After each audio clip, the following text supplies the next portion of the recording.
Alors, eh bien bonjour à tous.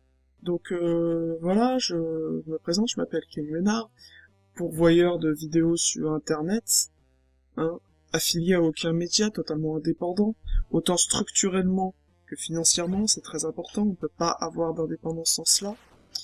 Et donc, bon bah voilà, je vais me présenter, je m'appelle King Ménard, voilà, je suis un joueur de jeux vidéo relativement régulier, hein, même si, bon, je suis plutôt un joueur console d'habitude, et je suis plutôt jeu de sport, moi, plutôt NBA, plutôt foot, FIFA, pardon. PES, j'ai pas trop aimé, même si, bon, faut avouer qu'ils sont bien améliorés. Le fait qu'il y ait pas les vrais... En fait, ce qui me dérange beaucoup, si vous voulez, c'est qu'il y ait pas de... Comment dirais-je? Les vraies licences. Enfin bref, je m'égare, et, euh... Et donc voilà, aujourd'hui, moi, je voulais vous montrer Don't Move. Don't Move. Pourquoi je voulais vous montrer Don't Move? Eh bien, parce que c'est un petit jeu, voilà, que j'ai découvert, tranquillement, je t'ai posé, ma copine, allait prendre sa douche, là. Et donc elle m'a proposé de l'accompagner, moi j'ai dit non, non, ça ira, y a pas de souci, je suis pas très sale. Et, et donc voilà, bon bah j'étais devant le PC, un peu posé, et bon bah je scrolle sur Steam, voir s'il y a pas le nouveau FIFA qui est sorti, et puis bah je vois que voilà, il y a un petit jeu en promotion qui s'appelle Don't Move. Bon bah je connais pas, donc je me dis ah c'est sympa, voyons ce que c'est. Et donc voilà, je l'ai lancé tout à l'heure et je me suis dit que tiens, ça pourrait être sympa de faire une petite vidéo parce que je suis assez étonné. Donc voilà, je vais vous faire une rapide présentation du jeu. Donc vous voyez, vous êtes ce petit personnage que qui je crois se nomme Netanyahou. Je ne suis néanmoins pas sûr. Et mais ça aura son importance. Et donc voilà, vous êtes ce petit personnage qui doit bouger mais qui voilà est frappé par une sorte de force invisible qui le détruit. Et en fait, plus ça avance, plus vous avez des petits objectifs. Au début, c'était faire 5 essais, un attempts en anglais. Après, ça a été bouger de 1000 mètres et tout ça, bref. C'est pas le plus intéressant. Donc, le gameplay du jeu, voilà, ça répond vraiment bien. Vous voyez, j'appuie sur gauche, mon personnage va à gauche. J'appuie sur droite, mon personnage va à droite. Alors, ce qui est un peu étonnant, c'est que j'ai appuyé qu'une fois à droite. Mais, euh, mais rien d'horrible. Donc voilà, voilà. En haut à gauche, vous avez mon objectif, hein. Vous voyez que je suis assez proche. Voilà. Vous voyez, c'est plutôt intéressant. On voit que je suis en train de gagner de l'expérience. Là, c'est plutôt pas mal. Je découvre, hein. Bon, là, je suis à peu près à 70 heures de jeu. Je trouve que le rythme est plutôt bon. C'est vrai que j'ai encore pas mal de choses à faire. Vous voyez, il y a pas mal de choses à explorer. Par exemple, c'est vrai que je suis bloqué. Ça fait 60 heures que je suis un peu bloqué. J'arrive pas à aller à gauche ou à droite. C'est vrai que je suis un peu étonné. Ouais, je comprends pas trop l'énigme. Je pense que ça a à voir avec ces espèces de godemichés en arrière-plan, hein. Ces godemichés fluorescents. Tiens donc. Bon. On voit l'inspiration Dark Souls, hein. Mais bon, on va pas se le cacher, au fait, si le jeu m'a plu, c'est pas pour ses qualités ludiques incontestables. C'est plutôt pour son sous-texte. Donc, si vous voulez, je suis allé sur les forums et beaucoup de gens n'ont absolument pas compris le jeu. On dit que c'était un petit jeu débile, que c'était totalement malhonnête de vendre ça à 25 €, que personne ne l'achèterait, même en promo à 22. À cela, je leur réponds, ouais, moi je l'ai acheté. Donc, c'est pas impossible finalement, bref. Donc voilà, je suis renseigné, j'ai vu que personne n'avait vraiment compris le jeu. Et c'est vrai que ça m'a étonné. Du coup, moi, je vais vous expliquer un peu de quoi il en est. Donc, le premier niveau, c'est de se dire, ah, c'est une critique du média jeu vidéo. Plutôt maligne. Vous voyez, voilà, dans un jeu vidéo, rester immobile, c'est bizarre. Rester immobile, on reste pas immobile dans un jeu vidéo. Donc voilà.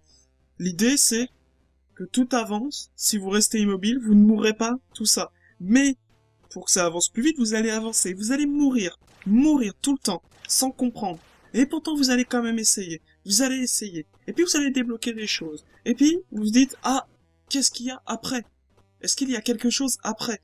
Est-ce que le jeu a quelque chose à m'offrir? Donc c'est une réflexion très intéressante sur le jeu vidéo, sur finalement l'apport de l'interactivité. Euh, L'interactivité est-elle vraiment utile quand on voit bien, même en ne bougeant pas, en ne bougeant pas, je bouge, finalement. Et vous voyez, il y a un jeu sur le nom. don't move, finalement il n'y a rien d'immobile dans le jeu. Vous voyez, mes niveaux augmentent, même si je reste totalement immobile. Donc, il y a cette critique. Mais, il y a un deuxième niveau de critique qui, je dois l'admettre, nécessite un peu de culture. Alors, déjà, il faut savoir que ce jeu a été créé par un certain Ben Affleck Moustalbalafal. Bon, ça vous dit peut-être rien, mais c'est l'anagramme de Jean Révolution. Hein, et Jean Révolution, c'est en fait le pseudonyme d'un Anonymous d'Ouzbékistan. Ah, commence à comprendre. Bon, car effectivement, en fait, ce jeu, c'est une critique du Moyen-Orient. Et, en fait, j'ai découvert, en faisant une petite enquête, qu'il était pas mal lié à la sphère soraliste. Et donc, je vais vous expliquer comment on le voit. Déjà, vous voyez bien que on ne voit jamais les deux mains de mon personnage. Hein? Donc là, voilà, là, vous le voyez. On voit toujours qu'une main. Et c'est étonnant parce que, finalement, pourquoi on voit pas les deux mains? On voit bien les deux yeux, on voit le nez. Donc, ah, on voit pas les deux mains. Et là, je me dis, ah, mais attendez, on voit les deux mains. Regardez bien. Il est en train de faire une quenelle. Eh oui. Eh oui, oui, oui. Regardez. Il est en train de faire une quenelle, là. Une quenelle à droite, une quenelle à gauche, une quenelle à droite, une quenelle à gauche. Oh, une double quenelle. Mince. Oh, une double quenelle. Hop. Vous voyez? Donc c'est pas du tout innocent, déjà. Voilà. Ensuite, je vous invite à observer, voilà, c'est finalement l'endroit où nous sommes. Hein. On voit des sortes de barreaux en haut et en bas. Hein. Une prison. Une prison dans laquelle évolue notre personnage qui fait une quenelle. Ça fait pas mal référence, bien sûr, à Dieudonné. Même le personnage, d'ailleurs, est blanc et bleu, là où Dieudonné est noir et barbu. Hein. Vous remarquerez que notre personnage n'a aucune barbe, finalement. Donc voilà, en fait, c'est une antithèse de Dieudonné. Hein. C'est le personnage que Dieudonné joue, hein, c'est celui qui fait des quenelles tout le temps, qui est emprisonné. Et ce personnage est dans une prison disposant de 4 chandeliers. Ah, mais regardez la forme de ces chandeliers. Tout à l'heure, je disais des godemichets. C'était pas beauf, en fait. Ça avait une signification. En fait, c'est la flamme de la libération.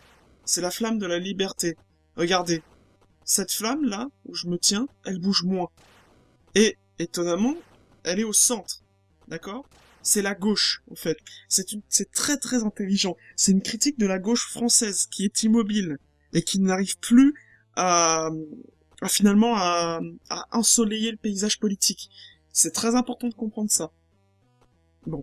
Et là, au contraire, c'est une droite qui est très vivace, et, étonnamment, vous voyez, une extrême droite extrêmement vivace aussi. Donc on a vraiment la droite de l'écran qui est très active. Ça bouge énormément. D'ailleurs, vous remarquez que, regardez, je vais à droite, je meurs, je vais à gauche, ah, je meurs plusieurs fois d'abord. Hein? Donc c'est important de le comprendre. Donc en fait, ça c'est l'extrême droite, et ça c'est la gauche. La gauche donc qui brille beaucoup moins fort, et l'extrême gauche qui gagne un peu de jalons, notamment donc par Soral et Mélenchon. Voilà. Mais se cache sous cette critique déjà très subtile du système politique français. Déjà, c'est pour un Ouzbékistanais, c'est quand même pas mal d'avoir compris le système politique français comme de cette façon et de retranscrire dans un jeu aussi malin. Mais ce n'est pas tout. Car regardez, j'avance, j'essaie de sortir de prison, je suis détruit. Je le refais. Et je suis pas détruit n'importe comment. J'explose. Hein? Alors que je fais une quenelle. J'explose. Et au fait, ça, c'est parce que notre personnage, au-delà... Ah, vous voyez, de l'or. C'est exactement ce que je disais, en fait, vous allez comprendre. Notre personnage est un Palestinien, en fait. Et c'est un Palestinien qui essaye de s'échapper, finalement, de la prison dorée qu'Israël a construite autour de lui. C'est très important de comprendre ça. Et vous voyez, qu'est-ce qui se passe? Eh bien, tout simplement, donc ça c'est une petite critique soraliste, il y a de l'or. De l'or qui lui est jeté pour qu'il se taise. Vous voyez? Pourquoi j'essaierais de m'enfuir? Pourquoi j'essaierais de bouger alors que j'ai de l'or qui m'arrive dessus? Alors que voilà. Et en fait, c'est vraiment une critique. Donc, là, maintenant, ça doit vous paraître évident. Mais moi, j'ai mis longtemps quand même à comprendre que voilà, clairement, là, on avait une critique d'Israël qui était évidente. Évidente. Je veux dire, voilà, c'est évident. Et vous voyez, en bas, il faut que je chope des médailles, voilà, des médailles de servitude. Hein.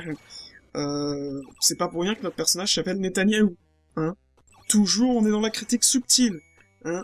Netanyahou, représenté par un Palestinien qui veut s'échapper, parce que Netanyahou est prisonnier de ses velléités anti-palestiniennes, de ses velléités d'extrême droite. C'est très important de le comprendre. Et c'est en ça que ce jeu est vraiment extrêmement malin. C'est qu'il porte une critique fondamentale d'un régime qui déstabilise le Proche-Orient. Je fais pas de politique, je dis ce qui est. Un régime qui déstabilise le Proche-Orient et le Moyen-Orient, et il en fait un jeu très fun, hein. Comme je dis, le gameplay est vraiment parfait, là, il n'y a aucun problème au niveau du gameplay, mais vraiment, le message est malin. Et vous voyez, plus vous avancez, plus cette critique est logique. On va aller à 250 pièces, et on va voir qu'il va y avoir encore quelque chose. Et je serais pas étonné qu'à la fin du jeu, il y ait une image de Dieudonné et Soral, qui invite à acheter un livre. Et bien voilà. Donc, ça m'énerve un peu quand sur les forums on dit oui, c'est une critique du jeu vidéo un peu nulle, vendre ça 25 €, c'est n'importe quoi. Non, c'est une œuvre militante.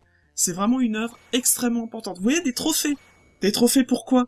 Comment j'obtiens ces trophées? Je ne sais pas. Parce que les Palestiniens ne savent pas comment obtenir leur indépendance. Ils ne savent pas comment se battre. Ils ne savent pas... Tu vois, quel trophée? Bah parce que je me suis battu. Et c'est ça que veut nous faire passer un peu cette dissidence qui... Bien sûr, il faut pas l'écouter.